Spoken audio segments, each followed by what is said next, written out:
what's up guys, welcome back to my channel, and if you're new here then welcome to our little corner of the internet. Today we're going to be watching a video titled Why Washington Has America's Most Misunderstood Geography, which we have watched some things about Washington. I don't really think I've really watched a state video, but I know some things. But today we're going to be exploring Washington even more, so without further ado, let's see what this video is about.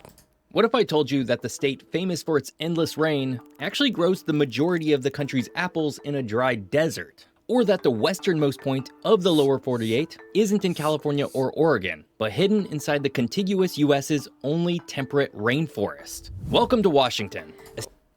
I take it back. I know nothing about Washington. State often defined simply by gloomy weather and tech giants, but one that is actually shaped by explosive volcanoes, ancient megafloods, and incredible geographic engineering. So here are 15 incredible geography facts you never knew about Washington State. The Olympic Peninsula is home to the only temperate rainforests in the contiguous United States, including the Hoh, Quinault, Keats, and Bogachil. This What does a temperate rainforest mean? unique ecosystem exists purely because of a geographic phenomenon known as the orographic effect. A warm, moisture-laden air blows in from the Pacific Ocean. It hits the towering Olympic Mountains and is forced upward. As the air rises, it cools and releases massive amounts of precipitation on the windward side of the range. Consequently, these western-facing valleys receive an astonishing 12 feet of rain every single year. This constant deluge, combined with moderate coastal temperature... No, I think I've seen something similar maybe before. In America, there was this beautiful forest, but wow. I just said in another video today that I love ferns. They're so pretty. It's a vibrant, dense ecosystem dominated by massive Sitka spruce and western hemlock trees, draped in thick, green, epiphytic mosses. We saw a photo of this and I was like, is this AI or is this real? So it's for real? Oh my god, I want to shove my face in a tree. I've never thought that I would become a tree hugger, but if it was this forest, I'd be hugging trees all day. They look so fluffy too. I love everything that's fluffy. Without the specific geographic placement of the Olympic Mountains right on the coastline, this lush environment wouldn't exist. Eastern Washington's channeled scablands look like a landscape borrowed from...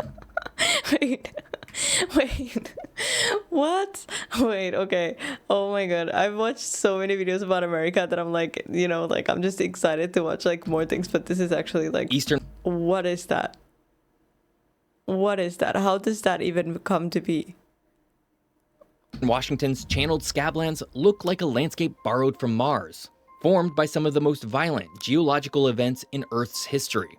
During the last ice age, a massive glacial dam formed in modern-day Idaho, holding... No, we've definitely watched something very similar to this, but I think that I've never seen these graphics before. This is incredible. Back the enormous glacial Lake Missoula. Periodically, the water would breach the ice dam, sending terrifying walls of water hundreds of feet high and traveling at highway speeds, racing across the Washington landscape toward the Pacific Ocean.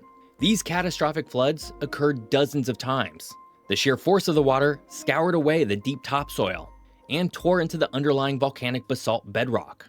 This process carved out deep coulees, massive dry waterfalls like Dry Falls, which is 5 times the width of Niagara, and left behind a scarred, stripped terrain that baffled early geologists. When asked to name the westernmost point of the lower 48 states, most people naturally guess somewhere... That makes no sense. That makes no sense.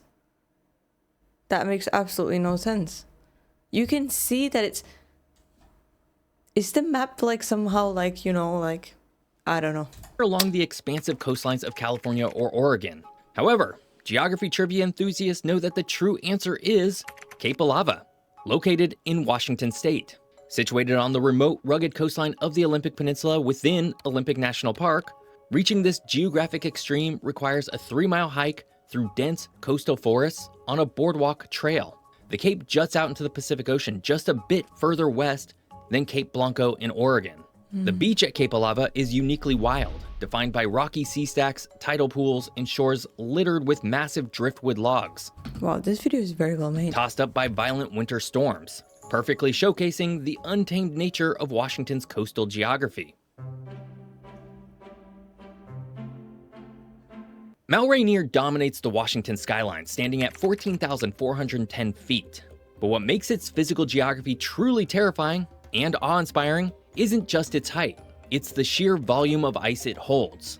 Mount Rainier boasts 28 named glaciers, containing more permanent ice and snow than all the other Cascade volcanoes combined. While these glaciers are vital, acting as massive frozen reservoirs that feed the region's rivers and hydroelectric dams through the dry summers, they also create a severe geographic hazard. Because Rainier is an active stratovolcano, geothermal heat constantly alters and weakens the rock. If an eruption or significant seismic event were to melt a fraction of that ice rapidly, it would create a massive, fast-moving mudflow called a lahar, which poses an existential threat to the densely populated river valleys directly below. Oh no. Wait, if that was to happen though, do you have the time to go somewhere else? That's so scary. I feel like America has a lot of places that have like very, very high, like you can have tornadoes and, you know, just weather, you know? Washington State is a highly active segment of the Pacific Ring of Fire.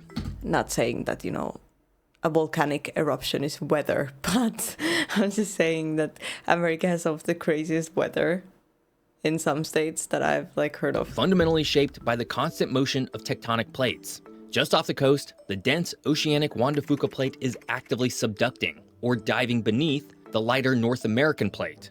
As this rock gets pushed deep into the Earth's mantle, it melts into magma, rising to the surface to form the Cascade Volcanic Arc. Because of this geographic reality, Washington is home to 5 active volcanoes: Mount Baker, Glacier Peak, Mount Rainier, Mount Adams, and of course, let me know in the comments below if you live in Washington. Is this something you guys think about? Like, if you live in a volcanic area, is this something that you think about on the daily? Like, I wonder if that's gonna erupt. Or do you just forget about it?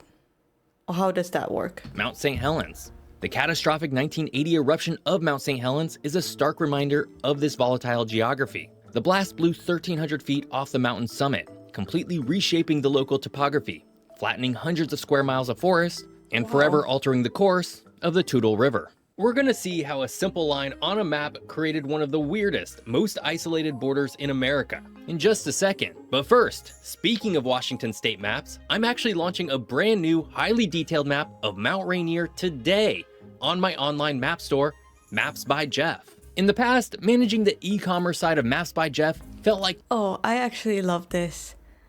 I usually do skip the ads, but this seems so genuine.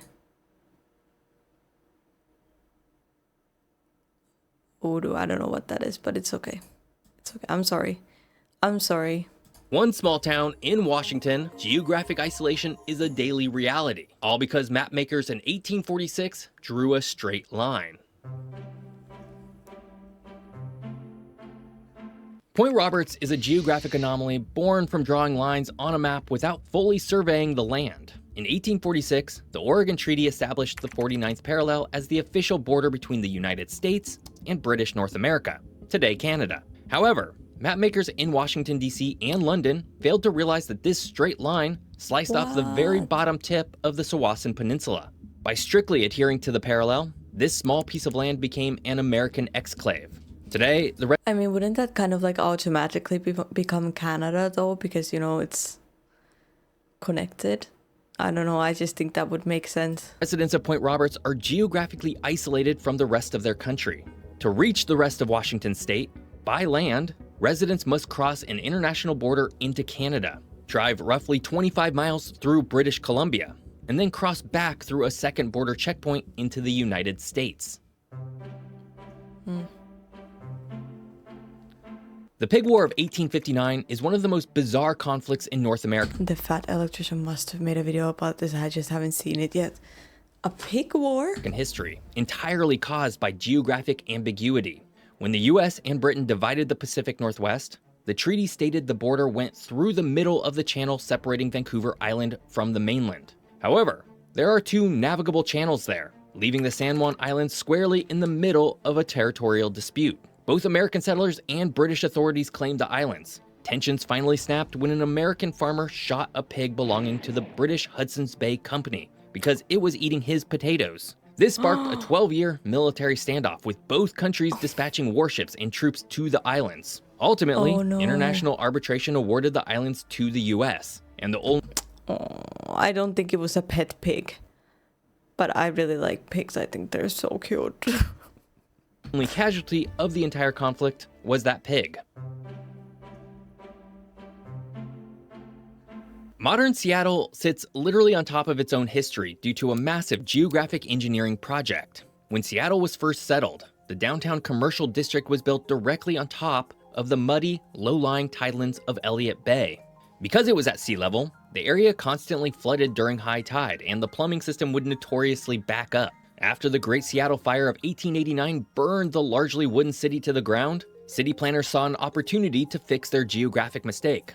They decided to rebuild the city, but required that all new... Didn't, what was it? Not Chicago. Was it Chicago that burned as well? I'm not sure. Might have been Chicago. Not 100%. But what? That's wild. New streets be elevated by building massive retaining walls and filling them with dirt. The new streets were raised between 12 and 30 feet. The original first floors of the surviving brick buildings became basements, creating a fascinating network of subterranean historic geography. Nice. During World War II, the secretive Manhattan Project needed a location to manufacture plutonium for the world's first atomic weapons. The geography of eastern Washington provided the perfect, albeit demanding, environment. The government chose a 586 square mile stretch of land near the town of Hanford for 3 specific geographic reasons. The massive flow of the Columbia River was needed to cool the nuclear reactors. The newly built Grand Coulee Dam provided abundant hydroelectric power, and the arid, isolated desert environment provided a safe buffer zone for this highly dangerous work. The sudden arrival of thousands of workers transformed this quiet agricultural region into an atomic boomtown overnight. Today, the Hanford site represents a complex historic legacy, serving as both a marvel of rapid mid-century engineering and the most contaminated nuclear cleanup site in the Western Hemisphere. Wow. These are really good facts. I'm really enjoying this video. Like, these are actually things that you're like, I don't know if you guys have heard of these before, but I'm mind blown. The fact that there is a Washington state on the West Coast and a Washington, D.C. on the East Coast is a permanent source of geographic confusion, and it was entirely an accident of history. In 1853, residents of the region petitioned Congress to break away from the Oregon Territory to form a new territory. They proposed naming it Columbia, a logical choice given the dominant presence of the Columbia River that shaped the area's geography and economy. However, Representative Richard Stanton of Kentucky argued against the name. He reasoned that a territory of Columbia would be too easily confused with the nation's capital, the District of Columbia. He successfully moved to name the territory Washington instead, to honor the first president, ironically creating the exact geographic naming confusion he was trying to prevent. Human geography often requires overcoming physical obstacles, and Lake Washington presented a massive one.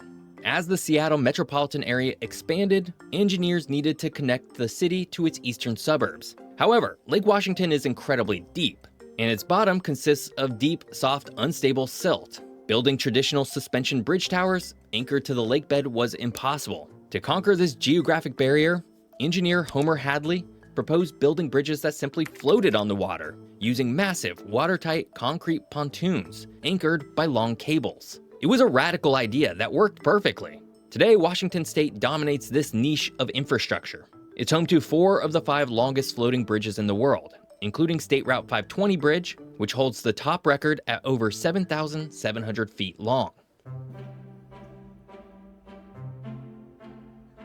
The Cascade Mountain Range literally splits Washington in half, creating a massive climatic, economic, and cultural divide, often referred to as the Cascade Curtain. The human geography of the state is entirely dictated by this mountain I've never heard like any of these things before. range's rain shadow effect. The western side receives abundant rain, fostering dense forests, major deepwater ports, and massive tech and aerospace industries in a heavily populated, politically progressive corridor. Conversely, as the mountains block the Pacific moisture, the eastern side of the state is a semi-arid landscape. That's Here, the human wild. geography shifts dramatically. The population is sparser, the politics tend to be more conservative, and the economy is heavily dominated by large-scale agriculture dependent on massive irrigation networks. Don't you guys find that so interesting though? Like how much geography can, I mean, obviously, but like, you know, so usually you would think about climate when you think about like, oh, okay, like it's different because the climate is different, but how much geography affects the climate in general? I just think that's so weird. Never ever have I thought about that before. And also to have, I don't know, fascinating. Few states have such a stark, defining geographic barrier separating their populations. The Grand Coulee Dam is arguably the most significant piece of human-made geography in the Pacific Northwest. Spanning the Columbia River, it's the largest power-producing facility in the United States and one of the largest concrete structures in the world. Its construction during the Great Depression fundamentally altered the trajectory of the state. The massive amounts of cheap hydroelectric power it generated were the primary reason aluminum smelting plants relocated to Washington, which in turn allowed Boeing to build planes that helped win World War II. Furthermore, the dam pumps water into the Columbian Basin Project, an expansive irrigation network that transformed over 600,000 acres of barren, sagebrush desert into incredibly productive farmland, permanently altering the demographic and economic map of eastern Washington. Again, that looks like a place that I would need to see in real life to understand how big it is.